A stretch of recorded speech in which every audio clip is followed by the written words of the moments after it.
လွန်ခဲ့သောနှစ်ပေါင်း2000ကျော်ကအင်ဂျင်ဘီရင်မှာကလီယိုပါထရိုဟာရောမစစ်သူကြီးအန်တိုနီစီကနေအဖိုးမဖြစ်နိုင်တဲ့ရတနာရွှေဥသုံးလုံးကိုလက်ဆောင်ရခဲ့ပါတယ်။သမိုင်းတစ်လျှောက်မှာရွှေဥနှလုံးကိုရှာတွေ့ခဲ့ပေမဲ့တတိယမြောက်ရွှေဥကတော့ပျောက်ဆုံးနေဆဲဖြစ်ပါတယ်။ယခုခေတ်မှာတော့ဒီရွှေဥသုံးလုံးစလုံးကိုစုစည်းပေးနိုင်တဲ့သူကိုအီဂျစ်ဘီလီယံနာတူကဒေါ်လာသန်း300ပေးမယ်လို့ကန့်လန့်လိုက်တဲ့အခါမှာကမ္ဘာအဆင့်မြင့်တခိုးတွေကြားမှာစစ်ပွဲတစ်ခုစတင်ပါတော့တယ်။ဇလန်းအစမှာ FBI အထူးဆောင်တော့ဂျွန်ဟာလီဟာရောမမြို့ကပြတိုက်တစ်ခုကိုရောက်လာပါတယ်။အကြောင်းရင်းကတော့ကမ္ဘာဒုတိယအတော်ဆုံးပစ္စည်းတခိုးနိုလန်ဘူတာဟာပရမရွှေဥကိုခိုးတော့မယ်ဆိုတဲ့သတင်းရထားလို့ပဲဖြစ်ပါတယ်။နိုလန်ကပပနဲ့နဲ့ပဲရွှေဥကိုခိုးပြီးထွက်ပြေးသွားပေမဲ့ဟာလီကဘာလီမှာရှိတဲ့နိုလန်ရဲ့ပုံအောင်ရနေရာအထိလိုက်လံဖမ်းခဲ့ပါတယ်။ဒါပေမဲ့ရွှေဥကိုသိမ်းဆည်းလိုက်တဲ့အချိန်မှာပဲကမ္ဘာနံပါတ်1တခိုးဗီရှော့ဂေဟာနော့ဟာဂျားတွေကဝင်နောက်ရှက်ခဲ့ပါတယ်။သူကရွှေဥအတုနဲ့လဲလှဲသွားရုပ်တွေမကပဲဟာလီရဲ့ဘဏ်အကောင့်ထဲကိုငွေတွေလွှဲပြီးဟာလီကိုပါတခိုးအဖြစ်အကွက်ဆင်လိုက်ပါတယ်။ဒါကြောင့်ဟာလီဟာသူကိုယ်တိုင်ဖမ်းခဲ့တဲ့နူလန်နဲ့အတူရုရှားကအလိုကြုံဆုံးအကျဉ်းထောင်ထဲမှာအကျဉ်းသားအဖြစ်အတူတူနေခဲ့ရပါတော့တယ်။ထောင်ထဲမှာဗီရှော့ကသူတို့စီရောက်လာပြီးဟာလီကိုကန့်လန့်ချက်တစ်ခုပေးလိုက်ပါတယ်။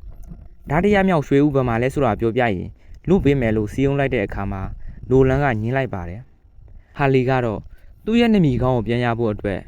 ဗီရှော့ကိုဖမ်းရမှာဖြစ်လို့နိုလန်ကိုအသုံးချဖို့ဆုံးဖြတ်လိုက်ပါတယ်။သူတို့နှစ်ယောက်ထောင်ကနေထွက်ပြေးလွတ်မြောက်လာခဲ့ပြီးနောက်ဗီရှော့ရဲ့နောက်ွယ်ကဒုတိယမြောက်ရွှေဥကိုရှာဖို့စပိန်နိုင်ငံကိုဦးတည်လာခဲ့ကြပါတယ်။ဒုတိယမြောက်ရွှေဥကစပိန်ကနာမည်ကြီးလက်နက်မောက်ခုသမားဆော်တိုဗိုးရဲ့လက်ထက်မှာရှိနေခဲ့ပါတယ်။ဟာလီနဲ့နိုလန်တို့ဟာလက်နက်မောက်ခုသမား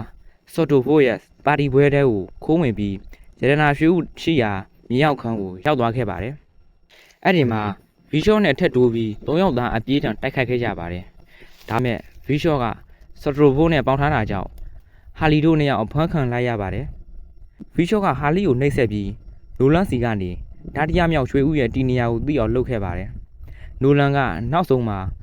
ဓာတရမြောက်ရွှေဥဟာအီဂျီကပရိမစ်ထဲမှာရှိနေတာလို့ဖွင့်ပြလိုက်ပါတယ်။ဗီရှော့ထွက်သွားပြီးတဲ့နောက်နိုလန်ကဟာလီကိုဝန်ခံခဲ့ပါတယ်။အီဂျစ်မှာရှိတယ်ဆိုတာလိန်ပြောတာဖြစ်ပြီးတကယ်တမ်းကျ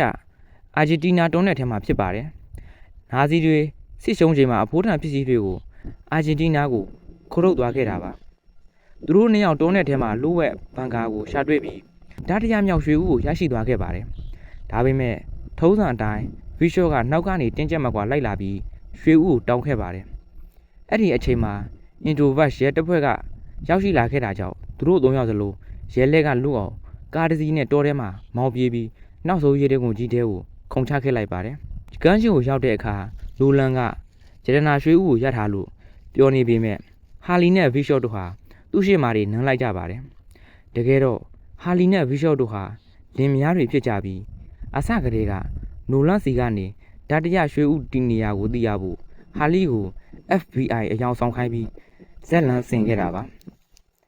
တကယ်တမ်းကျဟာလီက FBI မဟုတ်ပါဘူးသူတို့နှစ်ယောက်လုံးကကမ္ဘာအတော်ဆုံးတခိုးလင်မယားတွေပါသူတို့ကနိုလန်ကိုတစ်ပင်မှာကျိုးတုပ်ထားပြီးရွှေဥသုံးလုံးစလုံးကိုအင်ဂျစ်ဘီလီယံနာစီဒေါ်လာသန်း300နဲ့သွားရောက်လိုက်ပါတယ်6လအကြာမှာဟာလီနဲ့ဗီရှော့တို့ဇေခံသင်းမောပေါ်မှာပြောနေတော့နိုလန်ကထက်ပေါ်လာခဲ့ပြီးနိုလန်ကသူတို့ကိုလက်သားချေတဲ့အနေနဲ့သူတို့ရဲ့ဘဏ်အကောင့်ထဲကတန်း300ကိုအင်တာပိုကသိမ်းသွားအောင်လုပ်လိုက်သလိုရဲတွေကိုလည်းသူတို့ရှိတဲ့နေရာကိုသတင်းပေးလိုက်ပါတယ်ရဲအဖမ်းမခံချင်ရင်တော့သူနဲ့အတူအလုပ်တစ်ခုထပ်လုပ်ရမယ်လို့နိုလန်ကဆိုပါတယ်နောက်ဆုံးမှာတော့သူတို့၃ယောက်စလုံးဟာပြစ်တိကလူပါပြတိုက်ကြီးကိုအတူတူလူရဲဖို့ရောက်ရှိသွားကြရင်ဇလန်ကပြီးဆုံးသွားခဲ့ပါတယ်